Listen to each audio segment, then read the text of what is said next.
दिसंबर महीना आ गया और दिसंबर महीने की ठंड का एहसास सिर्फ ये बेजुबान जानवर ही हमें बता सकते हैं। हम इंसान तो अपने लिए काफ़ी जुगाड़ कर लेते हैं ठंड से बचने के लिए, लेकिन ये जीव बेजुबान जानवर काली रात के अंधेरे में औस और नमी की चादर ओढ़कर ऐसे खुले आसमान के नीचे कैसे टाइम काटते होंगे, इसका एहसास इस छोटे से बच्चे को देख के मैं लगा सकता हूँ, जो पूरी रात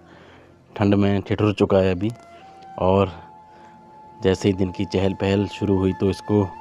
अभी छुपने के लिए जगह कहीं ना कहीं बनानी पड़ेगी, नहीं तो बच्चे लोग इसको परेशान करेंगे। और रात इनके लिए सुकून भरी गुजरती है, लेकिन ठंड इनकी जान ले ही लेगी, क्योंकि अभी बारिश हुई नहीं है और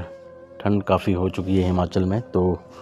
आने वाली बारिशें इन जीव जंतुओं के लिए, बेजुबानों के लिए बहुत